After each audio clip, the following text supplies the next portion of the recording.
This program is brought to you by Western Union. Walang palya ang padala. Magandang umaga po sa inyong lahat at magandang umaga sa iyo, Admiral. Magandang umaga din sa iyo, Maricel. Lalong-lalo na sa ating mga manonood. Good morning! Nandito na naman muli tayo sa pinakaabangan show kung saan lahat ng balitang marino and more ang inyong matutunghayan. Mga samot-saring kwento, balita ang kapupulutan nating lahat at syempre mga aral na ibibigay namin sa inyo. Oh, handa na ba kayo ma-inspire? Join us! Kaya all aboard dito sa Yan ang Marino!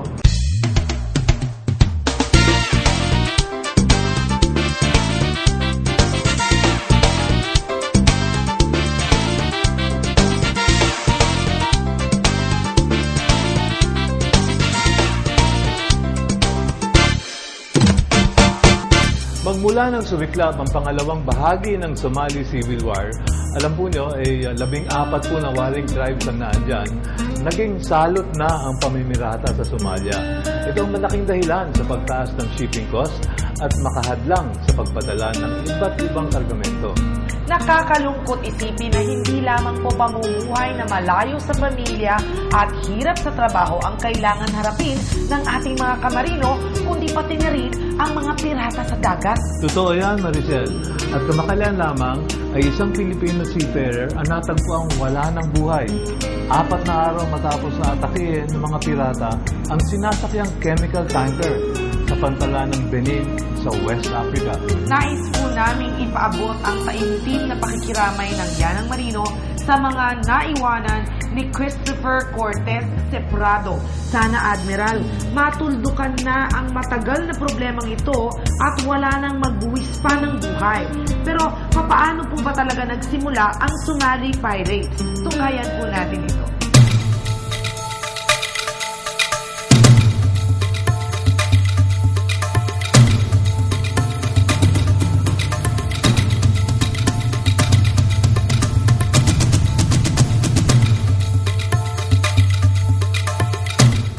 The depth of these bodies of water sometimes creates fear for the unknown that lies below the seemingly endless abyss. But as much as there's danger underneath, peril also awaits those who sail above the waters. Piracy. Ang piracy ay binigyang definisyon ng United Nations Convention on the Law of the Sea of 1982 bilang isang krimen na ginagawa ng crew ng isang barko laban sa crew o pasahero pa ng isang barko. This includes any criminal acts of violence, detention, rape, or depredation na ginagawa para sa pansariling kapakanan. Piracy is a crime under universal jurisdiction, which means that any state is authorized to punish those who will be found guilty. Kapansin-pansin ang pag-akyat ng pirate incident sa mga taong nagdaan. 406 na insidente ang naitala sa 2009 Annual Piracy Report issued by the International Maritime Bureau's Piracy Report Center ng International Chamber of Commerce. Noong isang taon, 217 kaso ng pamimirata ang may kaugnayan sa Somali pirates. 47 vessels were hijacked and 867 crew members were taken into captivity. Most of the attacks were within the coast of Somalia, particularly at the area of the Gulf of Aden.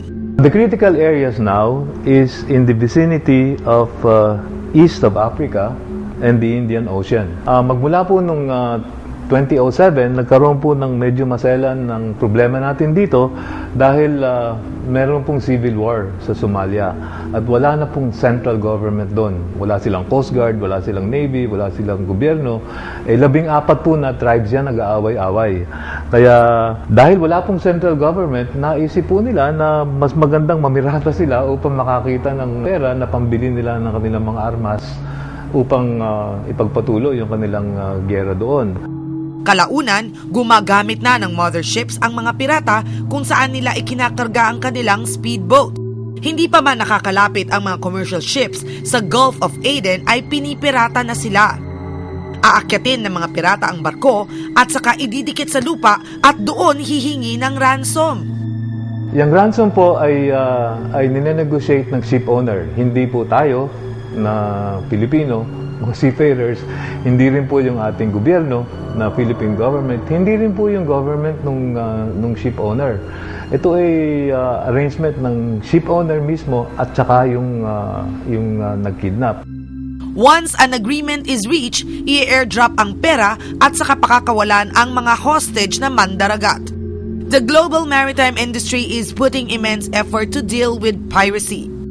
Totally eradicating it might not be feasible at this time. Ngunit mananatili ang pag-asa na malapit nang dumating ang panahon na wala ng lugar saan man sa karagatan ang krimeng tulad nito. Dahil higit sa ano paman, ang kaligtasan ng ating mga magdaragat ang pinakamahalaga sa lahat. Up next, ang mga kamarino nating nabiktima ng Somali pirates sa Benin, West Africa.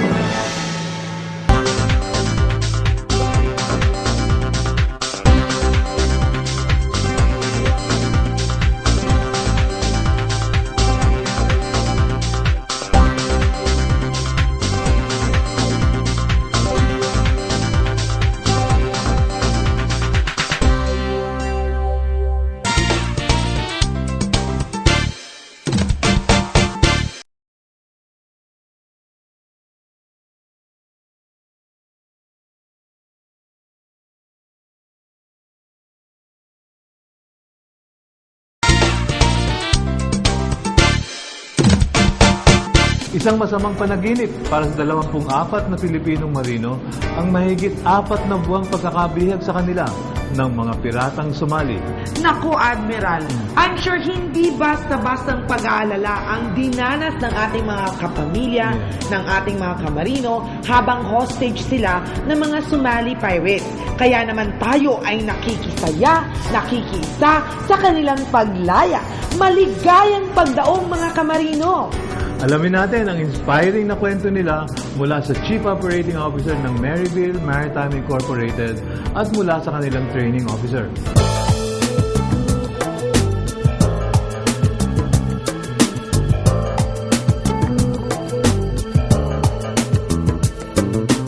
Ang Maryville Manila Incorporated ay tinatag noong December 1995. It is the exclusive crewing agent for one of the foremost Greek ship management companies in Piraeus. Hindi matatawaran ang kakayahan ng Maryville Manila sa pagtatalaga ng mahuhusay at magagaling na marino sa kanilang mga vessels. At the moment, we have 50 vessels, and we are now about 1,250 seafarers on board. Plus, we maintain 35% as our reserve manpower pooling. So, meaning we are involved with about more or less 2,000 seafarers. At nang sumabog ang balitang may 24 na Pilipinong marino ang hinostage ng mga pirata Somali, ang Maryville Manila ay agad na nakipag-ugnayan sa iba't ibang ahensya ng gobyerno tulad ng OWA at POEA at sa mga pamilya ng mga tripulanting Pilipino. Well, the vessel coming from Tubarao, Brazil, is bound for Iran. And while on his way to Iran, in northwest of Maldives Island, they encountered this pirates attack. That was on 11th of December 2010. And then the vessel was brought to Somali shore. The incident took place 1,050 miles, more or less, from Somalia, and also about 500 miles from the shore of India. So it's already far away from Somalia. The vessel is Panamax-sized vessels. This is about 30,000 gross tonnage. It's a bulk carrier, and they were loaded with grains, maize cargo. Marahil sa 24 seafarers ng Maryville, Manila ang December 11, 2010 ay isang araw sa kanilang mga buhay na hindi nila malilimutan. Sapagkat sa araw na ito ay nabihag ng mga Somali pirates makaraan ng 5 oras na pakikipaghabulan sa Indian Ocean. Nung nakuha na sila, So, dinala sila ngayon sa Somalia. From that day, 11th of December, tumakbo pa sila ng around 5 days. At that point, yun na, ay nag-start na yung negotiation. The principal has the negotiating team. We have employed negotiating team to conduct negotiation with the pirates. So, the negotiation lasted until they were released on 23 of April of this year. So, it's around 4.5 months of custody. Malaki ang naitulong ng anti-piracy training ng kumpanya upang hindi naging madali para sa mga pirata ang maakyat ang kanilang sinasakyang barko.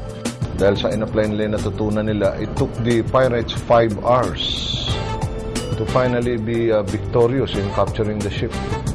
Without maritime support, without the naval support, inabot sila ng 5 hours bago na-capture. Normally, ang iba, pagka hindi sila properly trained, it will take them such a very short period. Binibigyan namin sila ng guidance on what to do on encountering pirates. Yan. Like for example, yung how they should prepare the physical preparation ng vessel, no? Ano ba yung mga barriers na dapat nilang ilagay? Like in our case, we use barbed wires, razor wires. Kaya hindi basta makakaakit yung pirate dahil mayroong barbed wires yung gilid ng barko. Para sa CEO ng Maryville, ang pagiging kalmado ang siyang susi upang maiwasan ang pagpapanik ng mga pamilya ng mga marino. Well, on the part of Maryville Manila Incorporated, we tried to convince the family of the crew to make them more relaxed and, we informed them on 3 times a week about the latest information what we received from negotiating team, of course, and we keep them updated almost every day. Minsan nagkakaroon din ng access yung pirates na tumatawag sa media. Actually, they were sending me pictures, yung mga na pictures na para lang matakot siguro o ma-pressure yung company. But basis on the experience of the negotiator, those are parang propaganda. The pirates allowed them to call their families, all of them. And mga pangilan-ilan during those periods, minsan nakatawag si Kapitan, minsan directly tumatawag din sa akin yung pirates. Yes, asking for help to make the negotiation faster. At pagkatapos ng unos, nag-reinforce kami ng mga defense measures ngayon. Meron pa kami mga dinagdag at may tinuturo pa rin ako sa kanila. Meron na kami ng armed guards sa mga guards on board. By far, a very good decision from the part of our principal. Since the incidents on that vessel, the other vessels that pass through, in and out sila sa area, no other ship has been attacked at all. Wala na. So they can pass freely and safely. finally, after more than 4 months ng pagkakabihag, nakauwi na sa wakas ang mga Pilipinong tripulante. Sa kanilang pagbabalik bansa, talagang makikita sa kanilang mga mukha ang abot hanggang langit na kaligayahan. Ang katatagan at katapangan ng mga marinong Pinoy ang naging panangga nila sa mga kalabang pirata. Biruin nyo naman, 5 oras silang nakipaghabulan sa Indian Ocean. At kahit patuloy ang pagpapadala ng SOS, walang rumisponde na Navy o anumang pwersang militar. Ano nga naman ang laban nila sa armadong pirata? Kahit pa nga maliliit lamang na bangka ang gamit nila. Kasi sila doon, actually, meron kinukuha ng company. At the same time, UKMTO kung saan kami dadaan. And it was agreed upon by myself as a master. Unfortunately, mabagal ang takbo namin. Napakaganda ng panahon. And we were loaded. Kaya yung freeboard namin napakababa. At the same time, mabagal nga kami. Kaya lahat ng effort ginawa namin. Almost 5 hours chasing, but we're unlucky. Actually, napakalawak ng Indian Ocean. So, meron na nagpapatrol. May reporting kaming ginagawa kagaya ng proseso ng kumpanya. Pero, sa kagaya ng sinabi ko, napakalawak ng Indian Ocean. Pero dahil sa mga nangyari, marami ng pagbabagong ginawa at lalong lumalakas ngayon yung piracy doon. Kaya meron silang improvement lalo na sa safety and security system nila. No harming of the crews took place. The pirates just want money. That's a financial transaction mainly. We would like to see all the naval forces, patrolling the area more strictly so then pirates cannot hijack vessels so easily. Noong sila'y nabihag, sari-saring hirap ang kanilang natikman sa kamay ng mga Somali pirates. At ang kanilang malakas na pananalig sa Diyos ang tanging pinaghuhugutan nila ng kanilang lakas. Several months in captivity, some are being maltreated, but not that, hindi ganun kagrabe. Mostly, especially sa akin, mental torture. Well, like the other hostage, syempre, hindi ganun pagkain. Basta kanin lang, whatever. Basta may makain lang. Sa mga crew ko, marami talagang bumaba ang timbang. Ako, I lost 10 kilos. At ang matagumpay na negosasyon na naging daan ng kanilang paglaya ang sagot sa kanilang taimtim na panalangin. Finally, I'm home. I'm okay. I'm still, gaya sabi ng Panginoon sa Hebrews 13:5, I will never leave you nor forsake you. Kaya andito kami lahat buo. Maryville Maritime is proud to have all 24 crew members of MV Renoir back in the Philippines for the reunion of their families. We wish to thank all those that have assisted in the release, and especially the crew and their families for their courage and their trust in the company's efforts all this time. We also wish to thank the Secretary of the DFA for his invaluable assistance. Up next, walang palyang fiesta at saya mula sa Western Union.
This portion is brought to you by Western Union. Walang palya ang padala. Alam niyo po ba na isa sa pinaka-importanting port ang Hong Kong? At hindi lamang po mga seafarers ang nakikita natin doon, kundi pati na rin ang ating mga kababayan na mostly domestic helpers na nagtatrabaho doon. Sinamahan po natin ang Western Union sa kanilang napakagandang event, ang Fiesta at Saya. Kaya't eto na po at panoorin natin ang napaka-exciting na event na yon.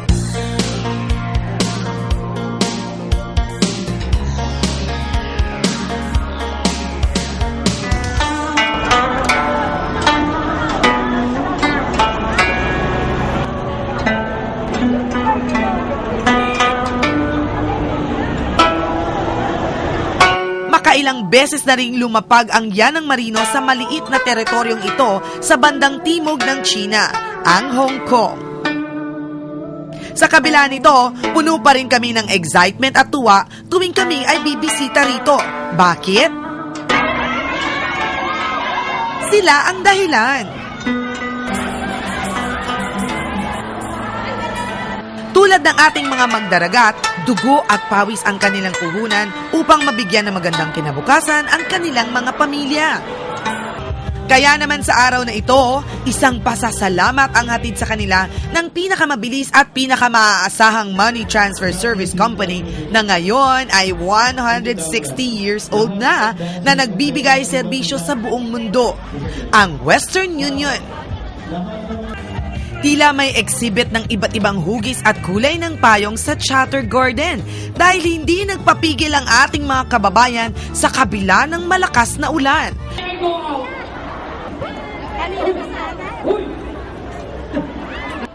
Aba, etong si Kumare. Sigurado ka bang basketball yung ginagawa mo?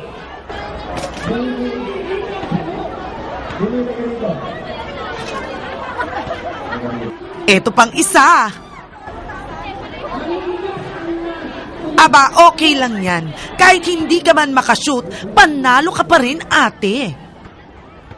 Hala, tama na yan. Tara na sa entablado.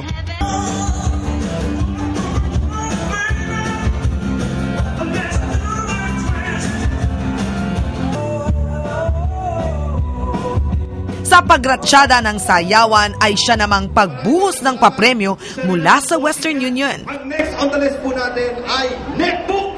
Ilan ba? Maligaya pa! Ilan ba? Sumalang ligaya! Oh, yan na nga yan. Mana ligaya. Halika rito. Yung mana. Taga saan ho kayo sa atin? Nueva Ecija. Ilan taon ho kayo dito? 13 years. Mali yata. Kinakabahan kayo. 13 years. At gano'ng katagal na kayo gumagamit ng Western Union? Matagal. Isang scholarship ng informatics. Ano ba itong scholarship na ito, Steve? Para yan sa pagpasok ng inyong mga mahal sa buhay sa ilang napipiling kurso, computer courses sa informatics. Uy, computer Hindi courses. para sa inyo, parang sa mga mahal nyo sa buhay. Dalawa ang pamimigay natin. Dalawa!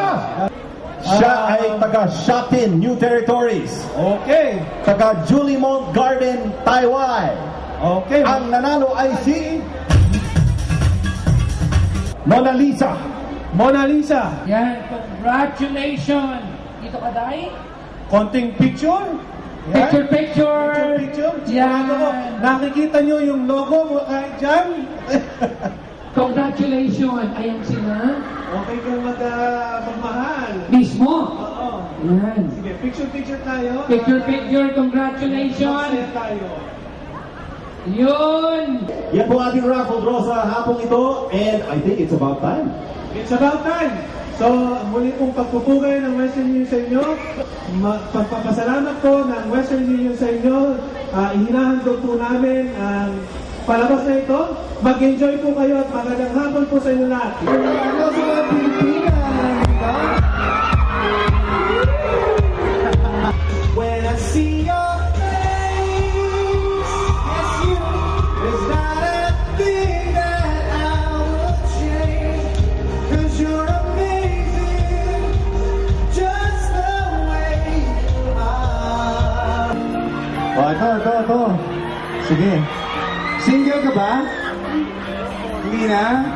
Kasi kunyari single ka. Etong si ate, nakakita lang ng gwapo parang gusto nang umuwi sa Pilipinas. Show me where to start. Let me play the part of your first love.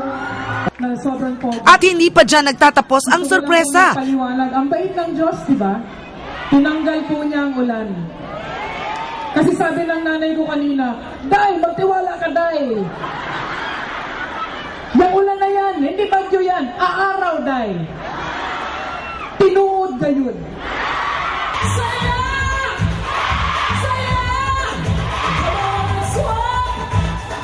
Nagpapadala ng tira. Ginagawang nakalimutan ko pangalan. Narinig mo ba kung ako umiyak kanina? Oo nga, bakit yun? Ewan ko ba, ba't ganyan ako? Sobrang malungkutin kasi kanina, umiiyak yung ibang babae. Bakit? Iniwan na ng asawa? Bakit? Naglalangkot ka dyan sa madilim, hindi ka nakita. Yan ang nanay ko.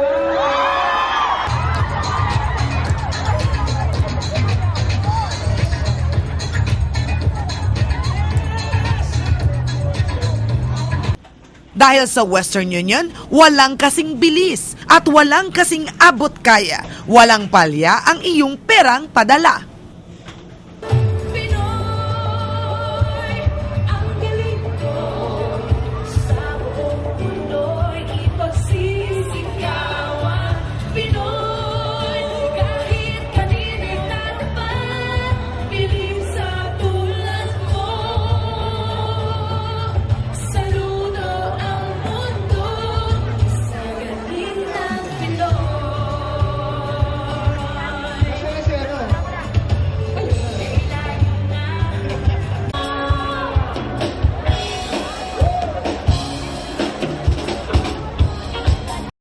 portion was brought to you by Western Union. Walang palya ang padala.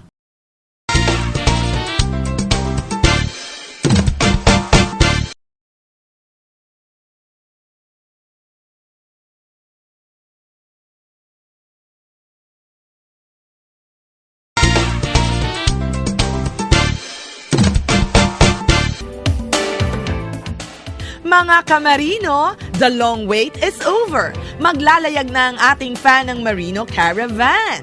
Siguradong marami kayong matututunan mula sa aming mga free seminars about personality development, health and wellness, marketing and networking, microfinancing, and more.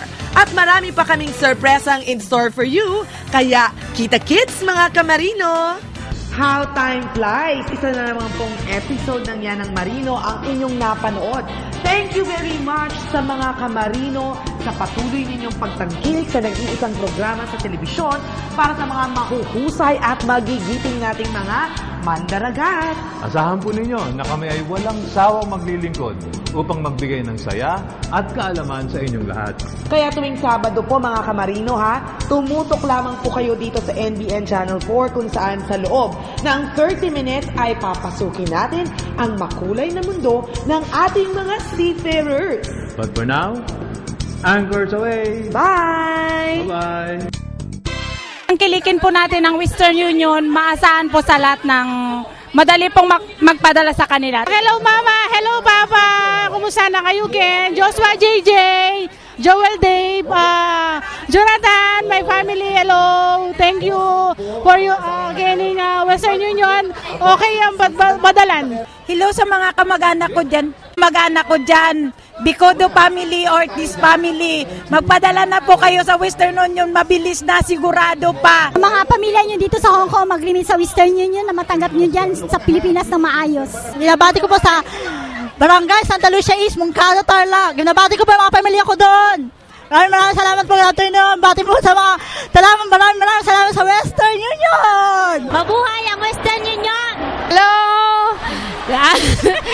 Si Delia Kagampang from Mindanao. Hello! Bate. Hi to everybody. Hi, ako si Faye Abad from Bulacan. Binabati ko yung pamilya ko sa Bulacan. Nabati ko yung mga pamilya ko sa Agusan del Sur, mga Paway family, Escovilla family, Kagampang family. All of them, I miss you guys. Ako po si Marilu Gadjao, taga Tinhao, Hong Kong. Binabati ko yung family ko dyan sa Manila, Las Piñas, at sa Church of Christ. Thank you. Ako po si Josie Garcia, taga Olo, Cagarlitan, Mangataram, Pangasinan. Binabati ko po ang lahat ng mga taga Sawat, Durungan Sawat, mga Tarim, Pangasinan, taga Olo, at saka mga pamilya ko po sa Mindoro, Bansod.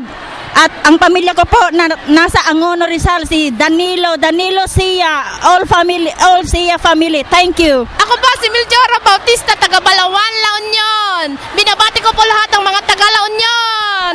Mabuhay mga taga La Union!